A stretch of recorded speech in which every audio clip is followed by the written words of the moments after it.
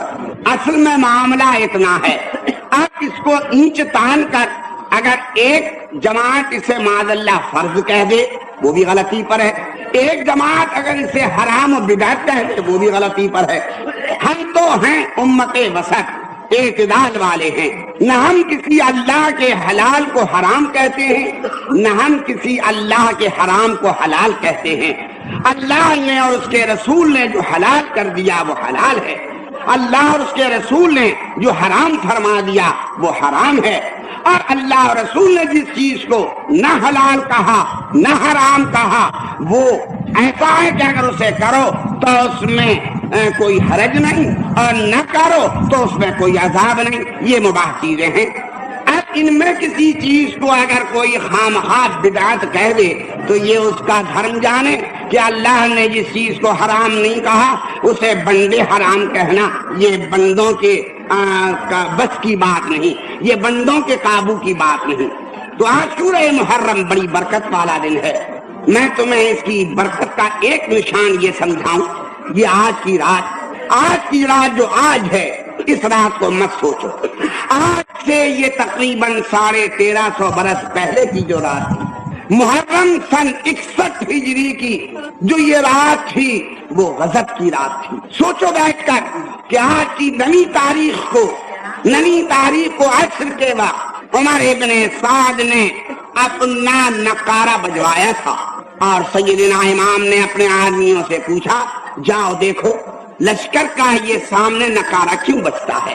آ کر یہ کہا گیا کہ حضور والا بات یہ ہوئی ہے کہ انہوں نے حملہ کرنے کی تیاری کر دی ہے، کیونکہ ان کو ان کے بادشاہ کا یہ پیغام آیا ہے کہ اگر حسین پر تو حملہ کرتا ہے تو کر، ورنہ ہمارے لشکر کی کمان شمر جوشن کو دے کے واپس آ، لہذا اس نے حملہ کر دیا ہے۔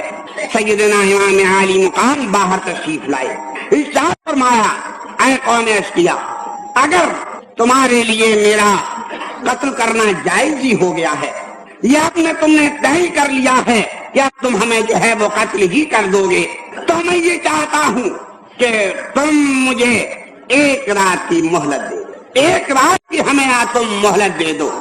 کیا تم یہ سمجھ رہے ہو کہ یہ مہلت اس لیے مانگ رہے تھے کہ حضرت امام عالی مقام وہاں سے بھاگ جانا چاہتے تھے یا معاذ اللہ جان بچانا چاہتے تھے؟ دنیاوی لحاظ سے 23,000 فوج میں گھرے ہوئے تھے امام عالی مقام، نہیں، بات یہ تھی اصل میں صاف فرما رہے تھے میں یہ مہلت اس لیے نہیں مانگ رہا کہ مجھے ایک رات اپنی جان بچانی ہے، میں یہ مہلت اس لیے مانگ رہا ہوں کہ آج شب عاشورہ، یہ دن اور یہ رات ساری قوموں میں ہمیشہ امتوں میں برکت والی رات اور برکت والا دن گنا گیا ہے۔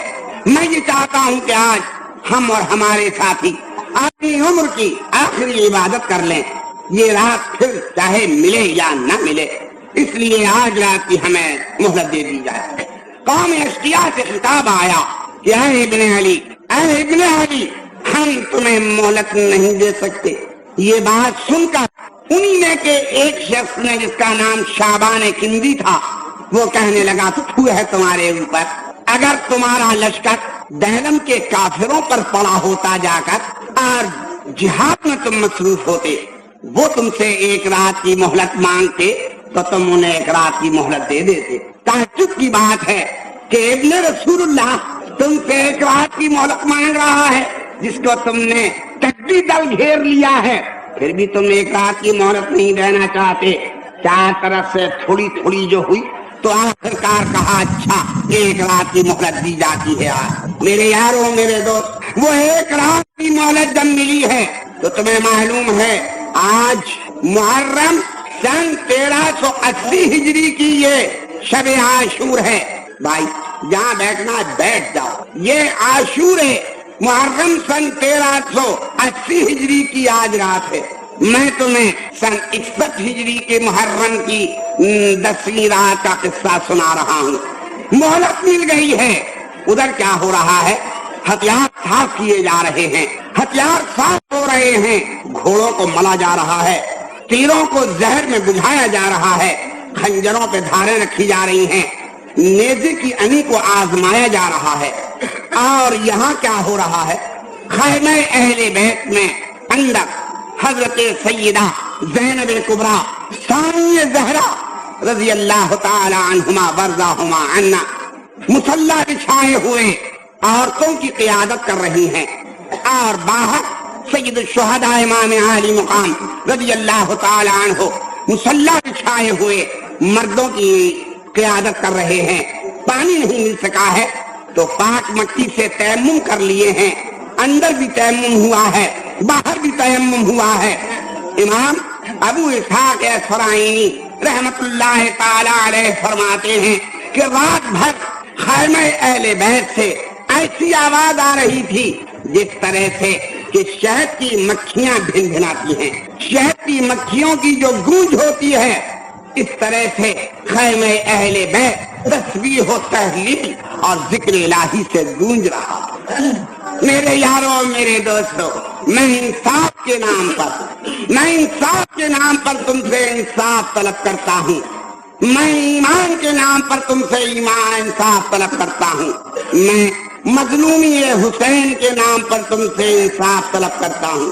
حضرت سکینہ رضی اللہ تعالی عنہا وہ جان رہی ہیں کہ کل صبح ہماری یتیمی کی صبح ہے۔ حضرت علی اکبر کو یقین ہے کہ آنے والا سورج ہمارے سروں پر یتیمی کا سایہ ڈالتا ہوا آئے گا۔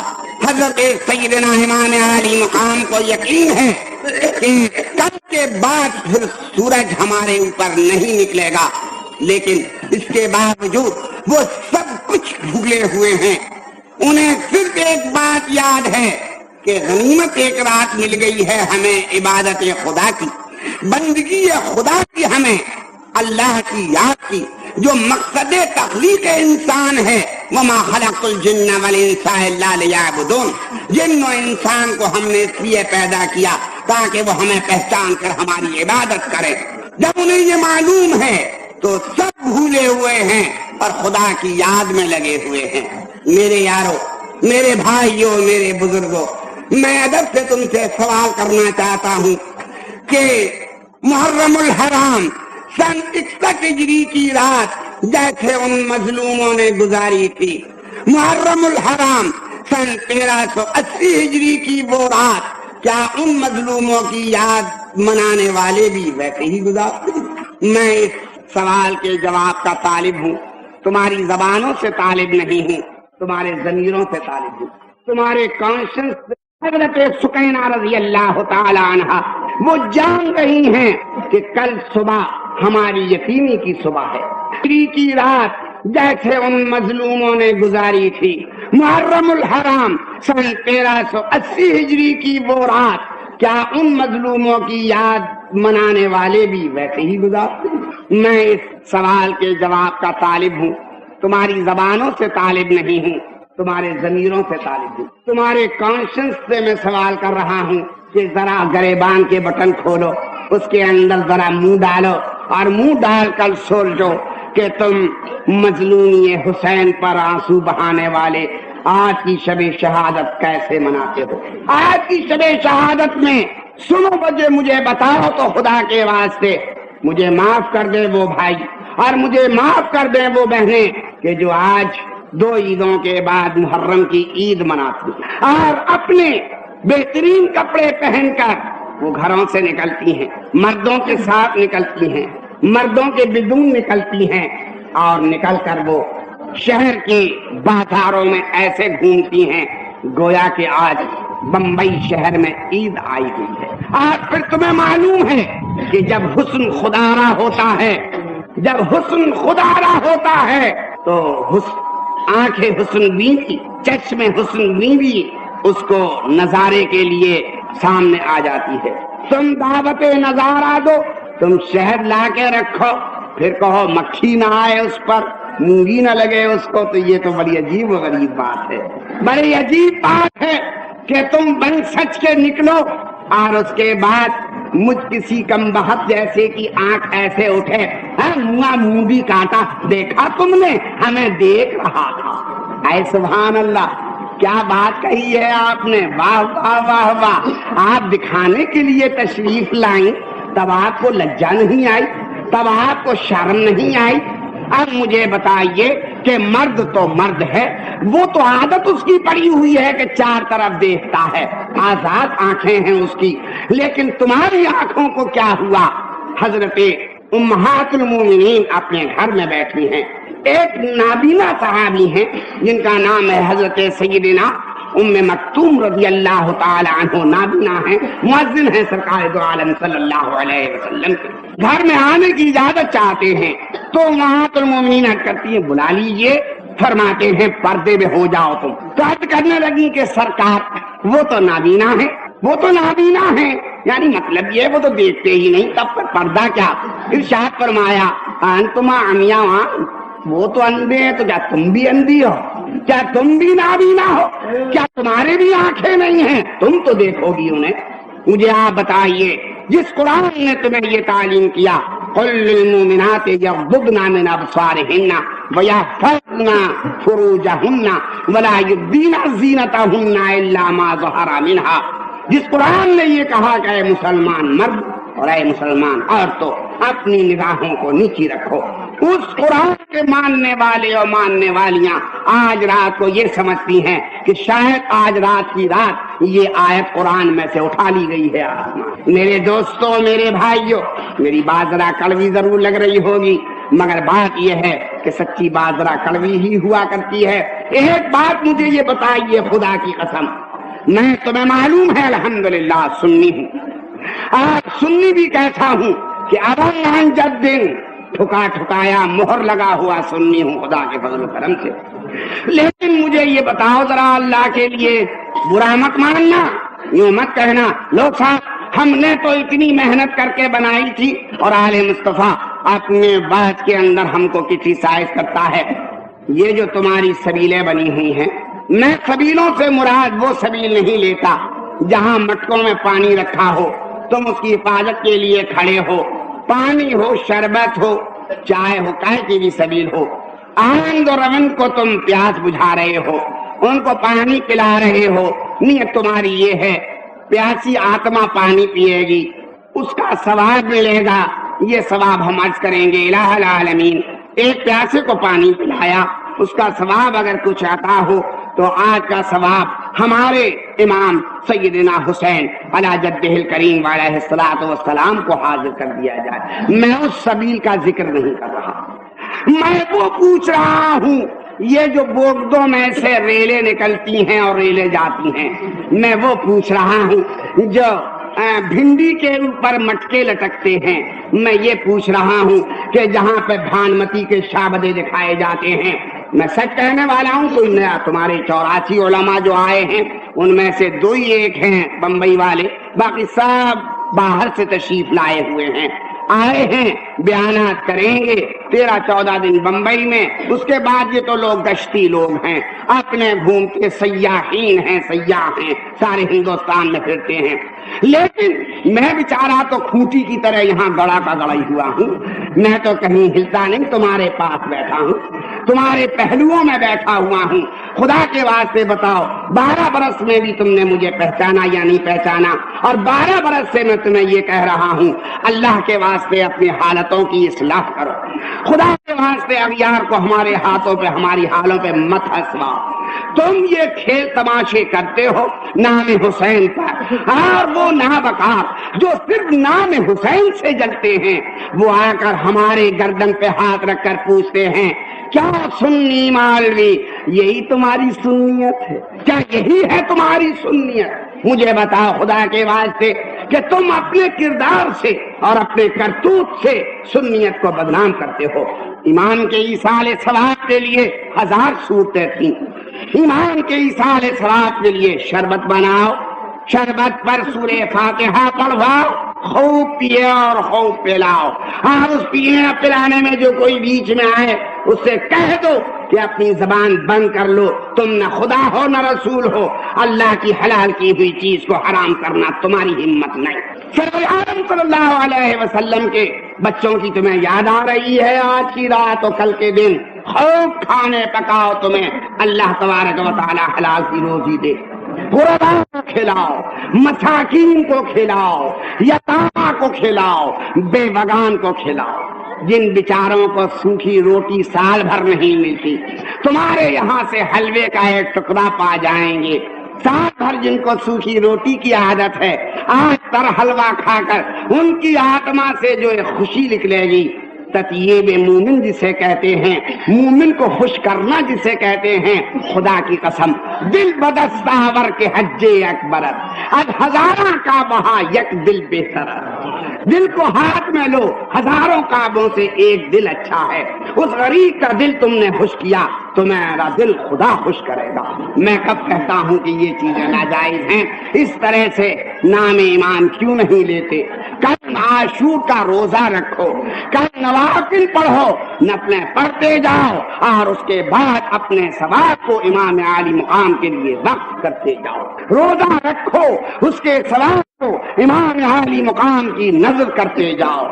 تلاوت قرآن کرو، تلاوت دلائل الخیرات کرو، درود شریف پڑھو، میلاد شریف کراؤ، واعظ کی محفلیں لگاؤ، اور ان کے ثواب امام عالی مقام کو دو۔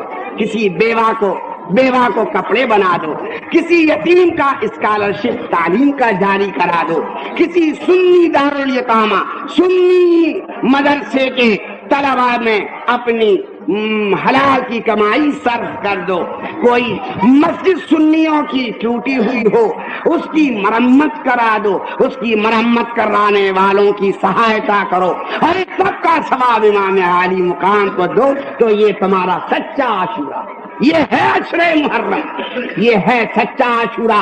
عشرہ محرم لہو و لعب کے لیے نہیں، عشرہ محرم کھیل تماشے کے واسطے نہیں، عشرہ محرم اس لیے نہیں ہے کہ اس کو تم چہل پہل کا ایک دن منا لو۔ یاد رکھو، سوچو بیٹھ کر، وہ ہماری بہنیں جو آج رات کی چہل پہل میں نکلتی ہیں، کل قیامت کے دن حضرت سکینہ رضی اللہ تعالی عنہا اپنے نانا جان کا دامن پکڑے ہوئے جب یہ عرض کر رہی ہوں گی، نانا جان رات ہمارے اوپر ایسی گزر رہی تھی کہ صبح ہم پر یتیمی کا داغ لگنا ضروری تھا، یقینی ہو گیا تھا، ہم کو اپنی جانوں اور اپنی عزتوں کا خطرہ تھا، مگر ہم سب بھولے ہوئے آپ کے رب کی عبادت کر رہے تھے۔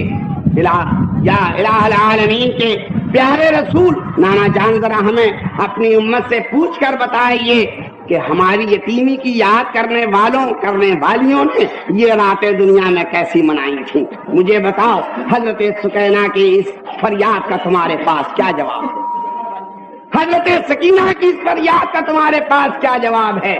تو اہلے گہلے جب پھرتی ہو تو تمہیں معلوم ہے کہ آج کی رات گنڈوں کی بناتی ہے، تمہارے یہ ان عرصوں میں پھرنے والیاں، تمہارے ان عرصوں میں تم مخدوم مہائنی کی عرص مبارک کو بدنام کرتی ہو۔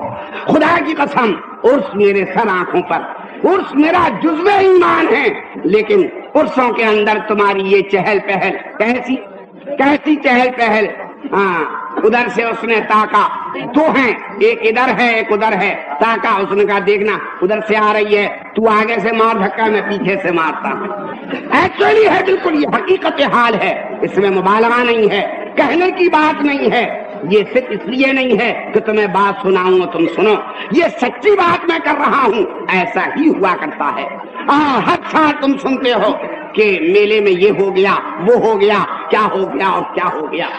آج بتاؤ مجھے کہ آج عاشورہ محرم کی اصلاح کرنے کے لیے میں اگر قدم بڑھاؤں تو مجھے اس پورے مجمع میں لبیک کہنے والا کوئی ہے؟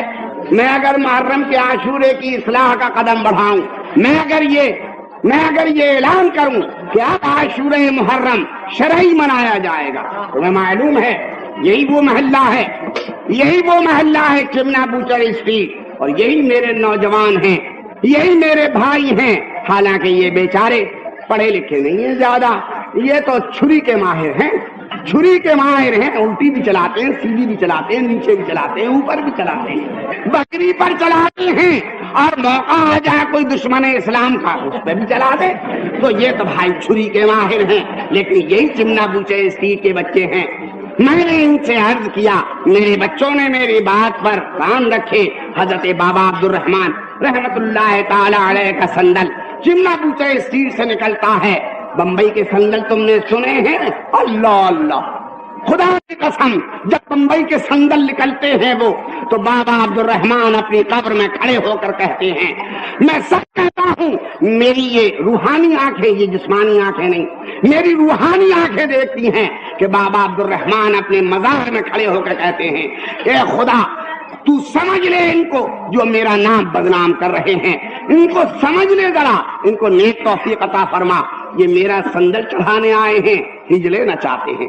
کہتے ہیں صاحب ہجلے نہ ناچے تو وہ سندل ہی نہیں ہے، وہ سندل کا لطف ہی نہیں آتا جب تک کہ سدھ میں اس کے اندر جو ہے وہ ڈھولک نہ بجائیں۔ اس کا نام سندل رکھنا بیکار ہے، مجمع نہیں ہوتا، رش نہیں ہوتا۔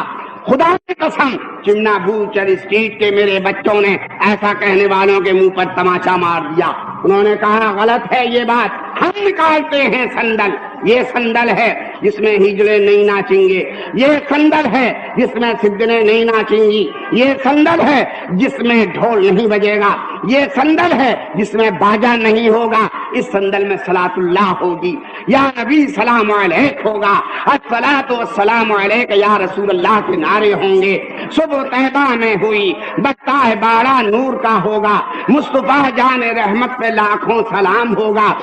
ایسا یہ سندل نکلا۔ اور تمہیں معلوم ہے کہ تمہارے اس غلام نے جو بمبئی کے بازاروں میں نکلنا پسند نہیں کرتا ہے، مگر میرے بچے آئے، کہا مولوی صاحب سدنے نہیں ہیں، ہیجڑے نہیں ہیں۔ میں نے کہا جب ہیجڑے نہیں ہیں تو مرد ہوگا پھر ساتھ، ہیجڑے نہیں ہیں تو پھر مرد ساتھ چلے گا، تم ہیجڑوں کو رکھو گے تم بھیا مرد ساتھ نہیں دے سکتا۔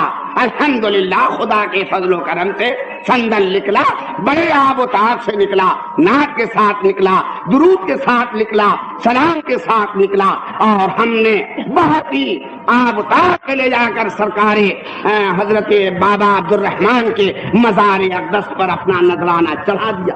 مخدوم محارم پر ہماری چادر جاتی ہے، آل انڈیا سنی جمعیت العلماء کا نذرانہ عقیدت مخدوم کوکن کی بارگاہ میں ہر سال حاضر ہوا کرتا ہے، آٹھویں جمادی الاخری کو جاتا ہے، اور آپ کا یہ غلام، آپ کا یہ خادم، آپ کی جوتیوں کا یہ اٹھانے والا آگے آگے وہ چادر مبارک لیے ہوتا ہے، نہ اس میں باجا ہوتا ہے، نہ اس میں گانا ہوتا ہے، اس میں صلاۃ و سلام ہوتا ہے، فاتحہ پڑھا جاتا ہے، قرآن پڑھا جاتا ہے، اور اس طرح سے تبلیغی طور پر اس میں مضامین تبلیغ اسلام بیان کیے جاتے ہیں۔ یعنی معنی یہ ہے ہم یہ چاہتے ہیں جو کام یہ بزرگ اپنی ظاہری زندگی میں کر رہے تھے وہی کام ہم ان کا نام لینے والے ان کی باطنی زندگی کے بعد بجا لائیں۔ تبلیغ اسلام ان کا اصل کرتویہ تھا، تبلیغ اسلام ان کا اصل کیریکٹر تھا، تبلیغ اسلام ان کا اصل کردار تھا۔ یہ کرتے کرتے دنیا سے چلے گئے اور ہمیں یہ امانت عطا فرما گئے۔ ان کے جانے کے بعد اب اس امانت کو سدھار رکھنا یہ ہمارا فریضہ ہے، یہ ہماری ڈیوٹی ہے، اور الحمدللہ یہ فریضہ آل انڈیا سنی جمعیت العلماء اور اہل سنت و جماعت کی دیگر محفلیں، اہل سنت و جماعت کی دیگر مجلسیں بخوبی انجام دیا کرتی ہیں۔ یہ ہے سچا عاشورہ، یہ ہے سچے عرس، اور یہ ہے اچھے سنت۔ بات زیادہ ہو رہی ہے، میں اب عنوان بیان کو آگے لے جا رہا ہوں۔ عاشورے کا میں نے بیان آپ کے سامنے پیش کر دیا، عاشورے کی برکتیں میں نے آپ کو دے دی۔ اب میں آپ کو تھوڑا سا یہ بتاؤں کہ شہادت کسے کہتے ہیں، شہادت کے معنی کیا ہیں۔ میرے دوستو، میں شہادت کو تمہارے سامنے، یہ آپ کی بھنڈی بازار میں جو ایک آنے کی وہ چوپڑی بکتی ہے عجیب عجیب نام کی، قصہ بیر مونا، قصہ بیر علم، وہ قصہ جنگ جنہ، وہ قصہ جنگ حنیف، عجیب عجیب نام کی چوپڑیاں ہیں، نہ ان کا کسی صحیح کتاب میں پتہ، نہ کسی معتبر حدیث میں ان کا ذکر ہے، اور یار لوگ ہیں کہ اسے پڑھ کر ادھر ادھر کی باتیں آ کے ہم سے پوچھتے ہیں۔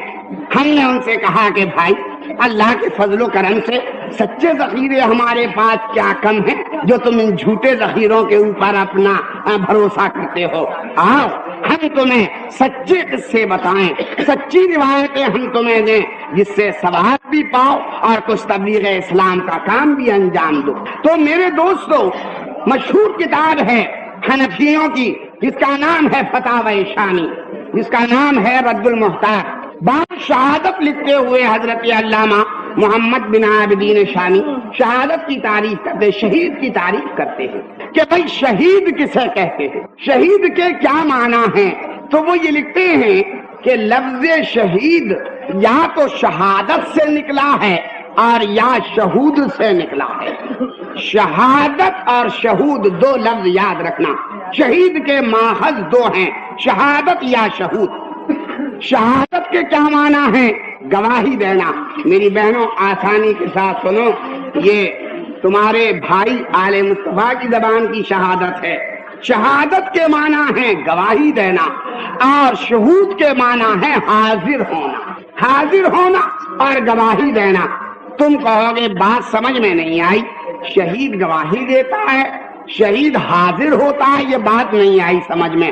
سمجھو، شہید گواہی دیتا ہے، کیسے گواہی دیتا ہے؟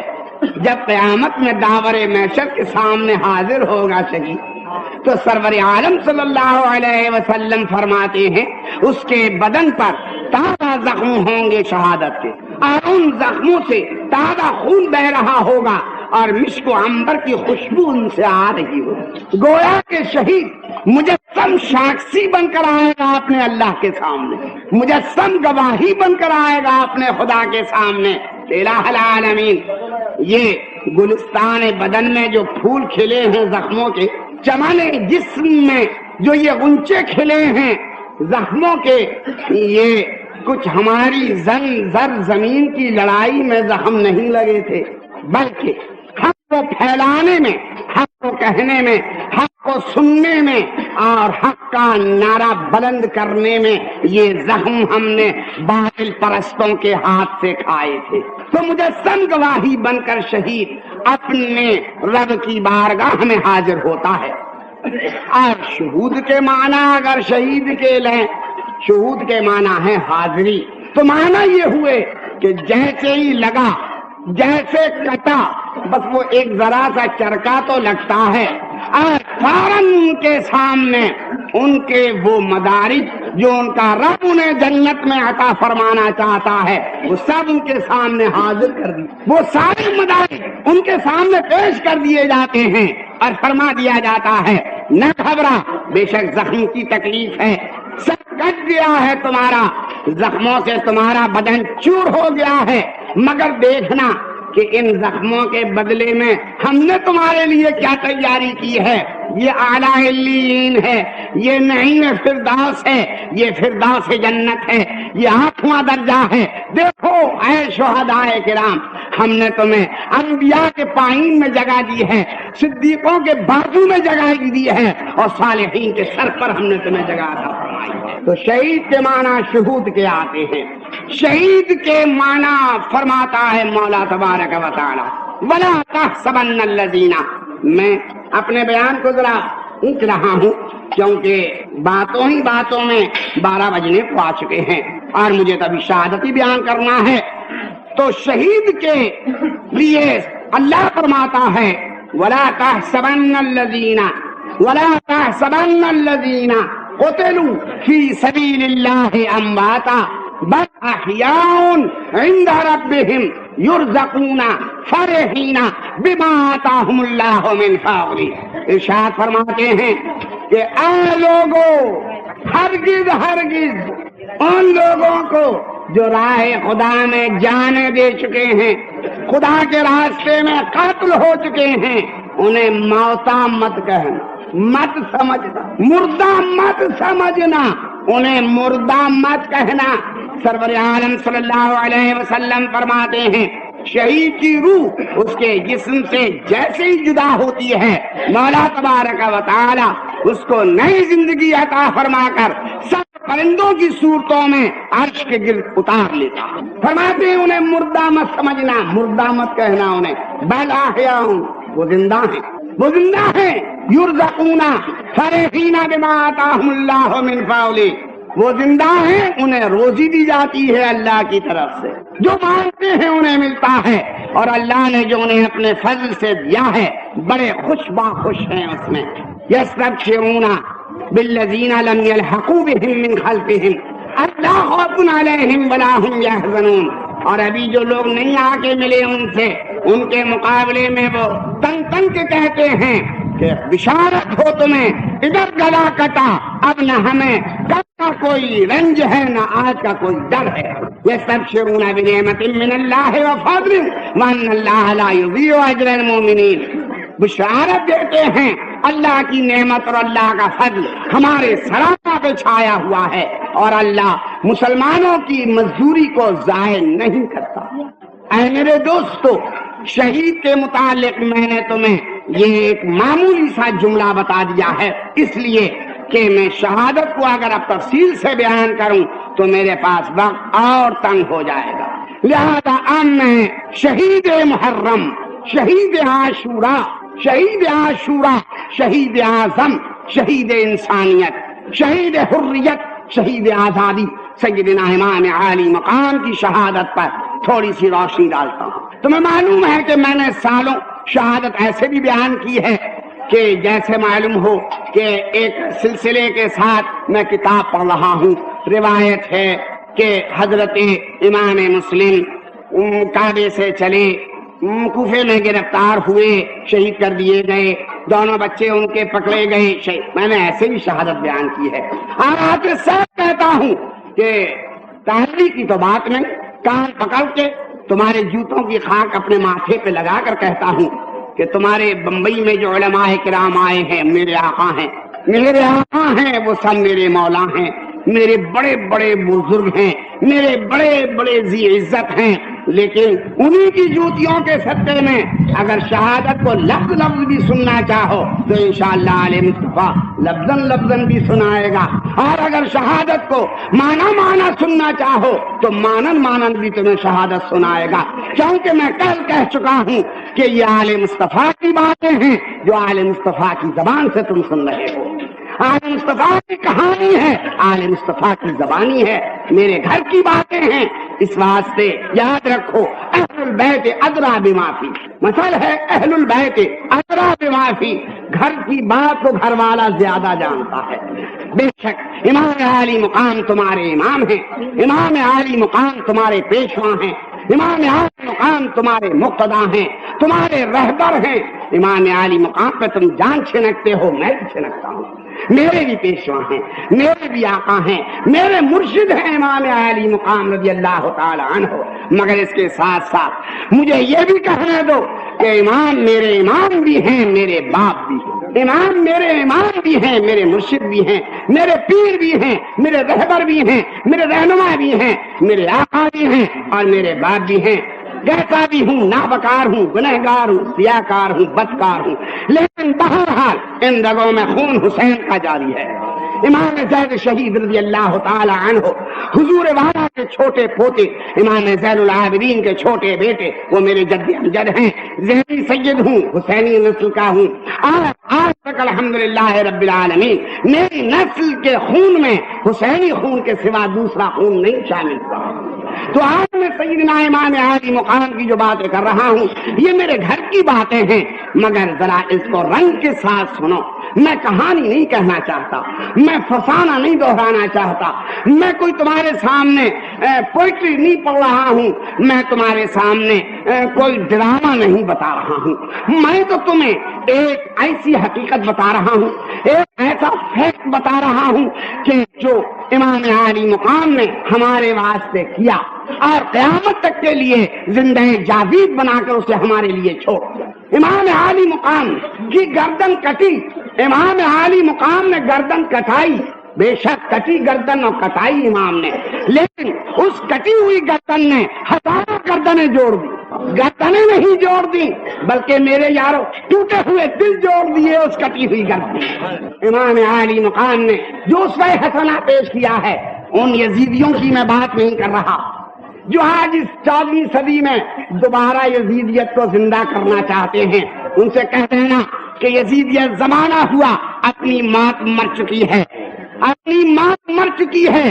اگر تم کچھ ناخلف آج یزید کی ابنیت کے نام سے پیدا ہوئے ہو، شوق سے آزادی کا زمانہ ہے، تم یزیدیت زندہ کرو، ہم حسینیت کو زندہ کرنے کی کوشش نہیں کریں گے، وہ تو زندہ ہے مردوں میں جان ڈالتی، حسینیت زندہ ہے مردوں میں جان ڈالتی ہے، حسینیت تو ہمیں زندہ کر رہی ہے، ہم حسینیت کو کیا زندہ کریں گے؟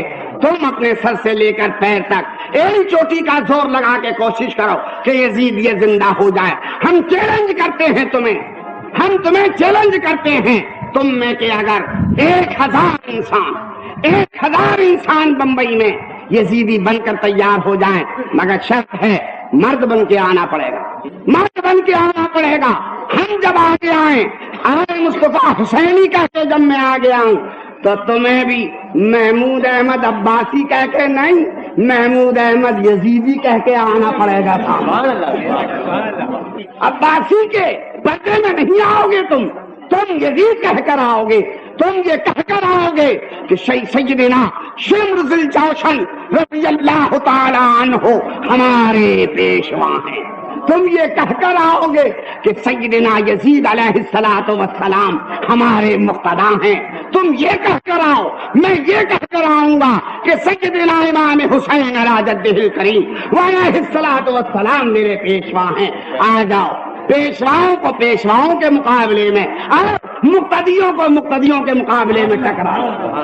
ارے دوستو، پرانی کھاکر کو زندہ کرنا چاہتے ہو، ہے نا؟ پرانی کھاکر کو زندہ کرنا چاہتے ہو، ان ہڈیوں میں جان ڈالنا چاہتے ہو جن ہڈیوں کی زندہ برکت اللہ نے اٹھا لی تھی، تو اب مردہ میں تم کیا جان ڈالو گے؟ امام حسین زندہ ہیں اور ایسے زندہ ہیں کہ ان کی زندگی سے لاکھوں زندگیاں وابستہ ہیں۔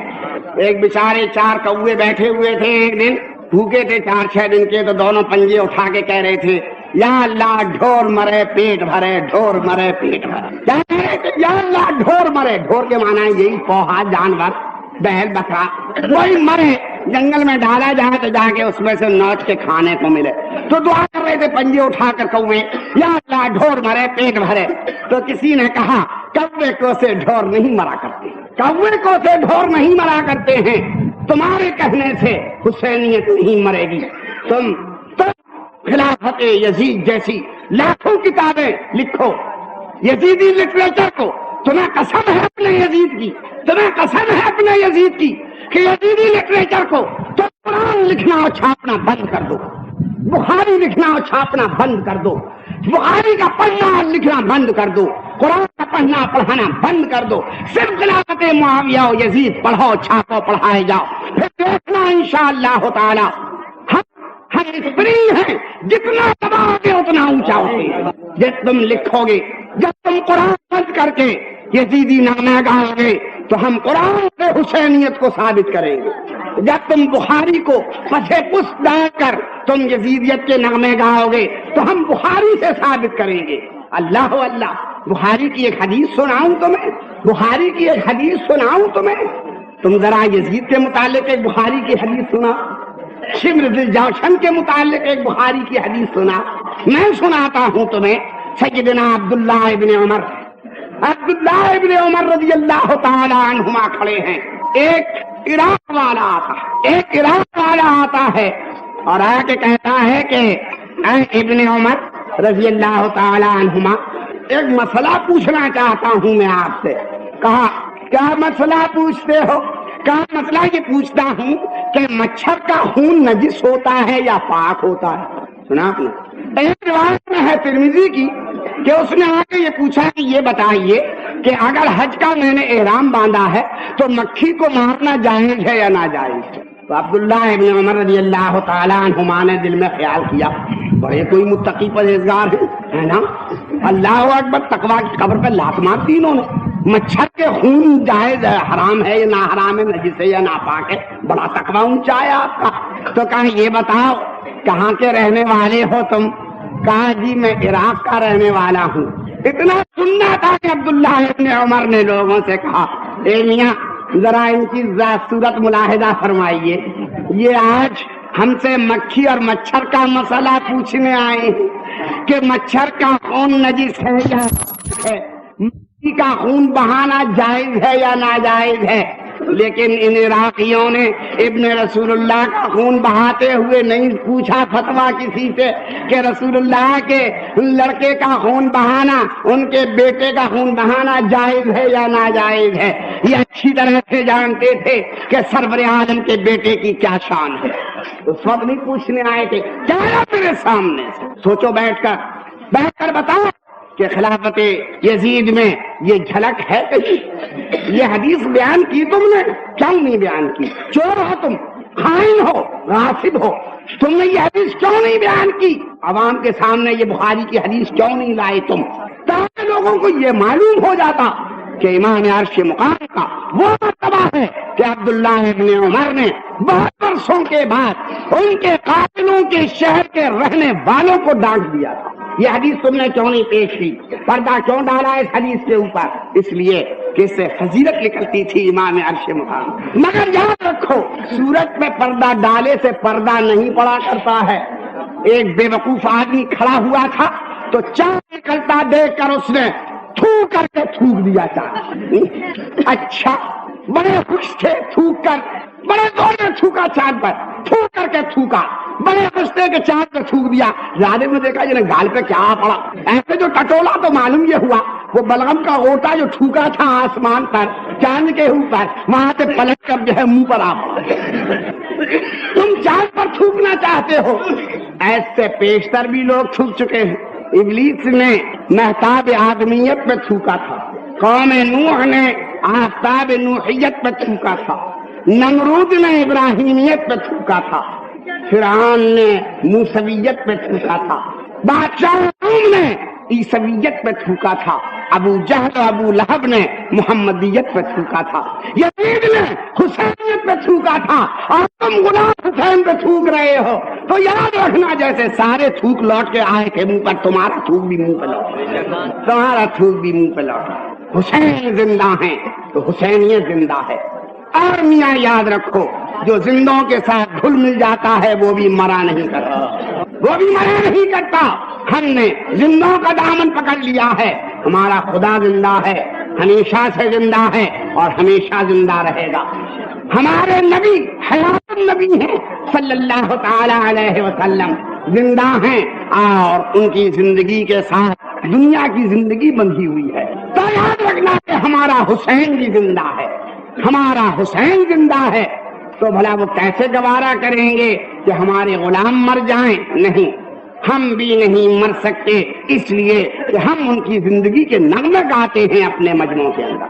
اب میں تمہیں اتنا ہی بتا دوں کہ سیدنا امام عالی مقام کی مختصر سوانح عمری تمہارے سامنے سنا دوں۔ ذرا درود شریف کا نعرہ تو اللہم صلی علی محمد وعلی آل محمد وبارک وسلم۔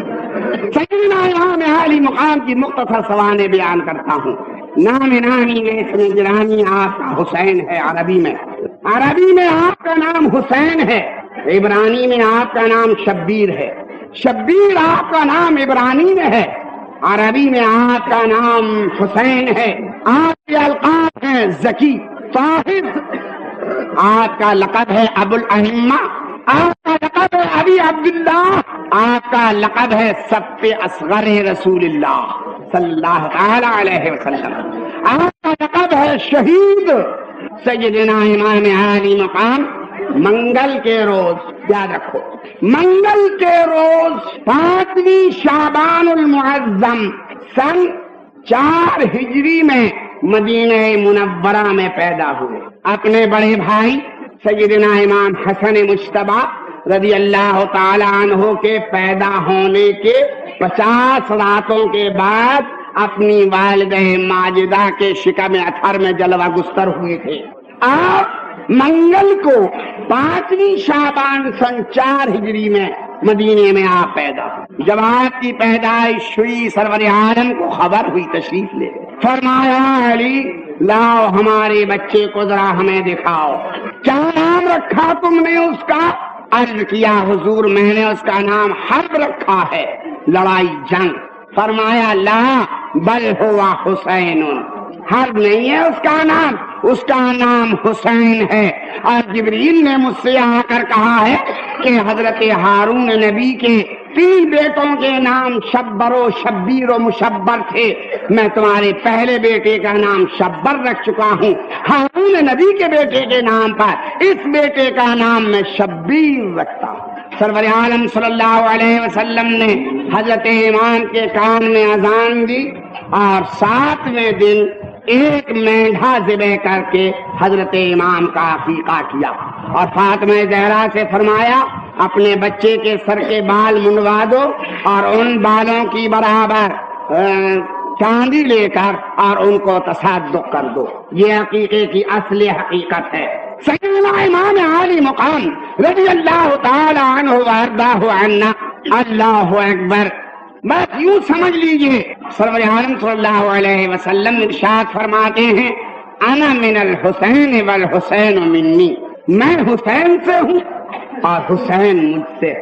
ایک دفعہ کا واقعہ سن لیجئے کہ حضرت امام حسن اور امام حسین کشتی کر رہے ہیں، بچے ہیں چھوٹے، تو جناب دونوں میں کشتی ہو رہی تھی۔ دونوں میں چھوٹا آپا ہی بڑا آپا کتنا ہے؟ ارے بھائی 1.25 مہینہ ایک اور 9 مہینہ ایک، 1 سال بھر کا چھوٹا آپا بڑا آپا دونوں میں، لہذا کشتی ہو رہی تھی دونوں میں بڑے مزے میں۔ یکایک سرور عالم نے ارشاد فرمایا، کیا فرمایا؟ حسن حسین کو پکڑ لو اور پچھاڑ دو، حسن حسین کو پکڑو اور پچھاڑو۔ تو حضرت فاطمہ زہرا نے پوچھا بابا جان آپ بڑے سے کہتے ہیں کہ چھوٹے کو پکڑ لے؟ ارے صاحب ہمت تو چھوٹوں کی بڑھائی جاتی ہے، اب حسن تو ویسے ہی بڑے ہیں ان سے، حضور حسین کی ہمت ذرا بڑھائیے۔ فرمایا فاطمہ جو میں دیکھ رہا ہوں وہ تم نہیں دیکھ رہی ہو، یہ جبریل کھڑے ہیں کہہ رہے ہیں حسین حسن کو پچھاڑ دو، جبریل حسین کی ہمت بڑھا رہے ہیں۔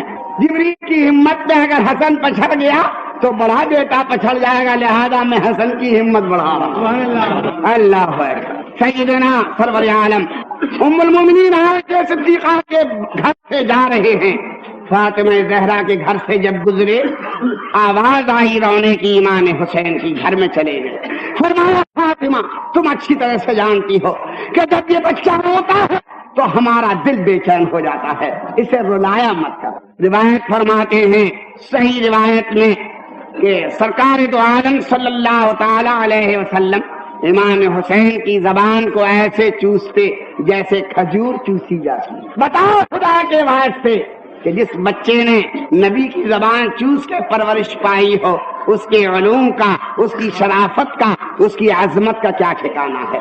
اور یہ عادی باسی مردود احمق یوں لکھتا ہے اپنی اس ناپاک کتاب کے اندر کہ معاذ اللہ حضرت سیدنا امام عالی مقام نے یزید پر بغاوت کی تھی، یزید پر خلیفہ رسول اللہ لکھا ہے، متفق علیہ خلیفہ رسول اللہ۔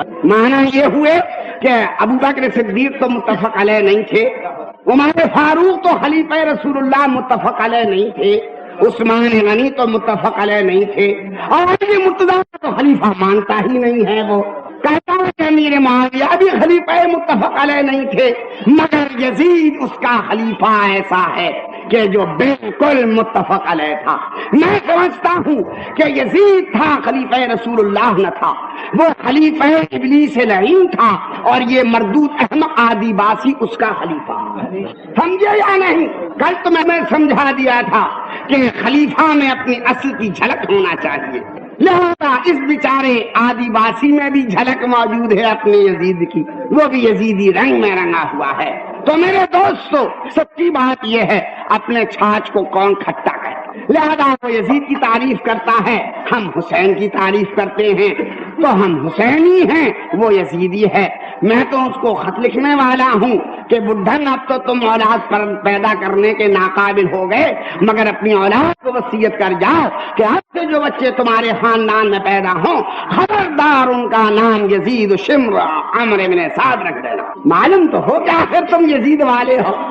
اللہ سیدنا امام عرش مقام رضی اللہ تعالیٰ عنہ وردہ عنہ ناف سے لے کر پیر تک، ناف سے لے کر پیر تک سارا مشابہ ہے محمد رسول اللہ صلی اللہ علیہ وسلم۔ اور حضرت سیدنا امام حسن سر سے لے کر سینے تک مشابہ ہے محمد رسول اللہ صلی اللہ علیہ وسلم۔ میں نے تمہیں کئی بار یاد دلایا ہے، آج ایک بار پھر یاد دلاتا ہوں۔ پرانے زمانے میں کبھی ایسا ہوتا تھا کہ خفیہ خط لکھے جاتے تھے، آج کل تو کوڈ ورڈ نکل آیا ہے، کنجی نکل آئی ہے، اس کے بلبوتے پہ راز کے خط لکھے جاتے ہیں۔ پرانے زمانے میں بھی کوڈ ورڈ ہوا کرتا تھا، اس کے بہت سے طریقے تھے۔ مثلا عاشق معشوق آپس میں خط و خطابت کر رہے ہیں، چاہتے ہیں کہ تیسرا ہمارے خط کو نہ دیکھنے پائے، تب کیا ہوتا ہے؟ عاشق خط لکھ رہا ہے اپنے معشوق کو، اب اس نے 2 ورقے لے لیے، دونوں بھائی سارے ورق 2 لے لیے، اس کے اوپر اب اسے لکھنا ہے مثلا، خیر گری ہوئی لفظ نہیں کہوں گا، مثلا سے لکھنا ہے ہمارے دل کی مالک، اب کیسے لکھے گا وہ؟ ایک ورق پہ لکھے گا ہمارے کی چھوٹی ہے، چھوڑ دیا یہیں، دوسرے صفحے پہ لکھے گا ہمارے کی میم، چھوڑ دیا یہیں، اب پہلے صفحے پہ لکھے گا ہمارے کا الف، تو دوسرے صفحے پہ لکھے گا ہمارے کی رے، پھر پہلے پہ لکھے گا ہمارے کی یہ، پھر دوسرے پہ لکھے گا دل کا کی دال،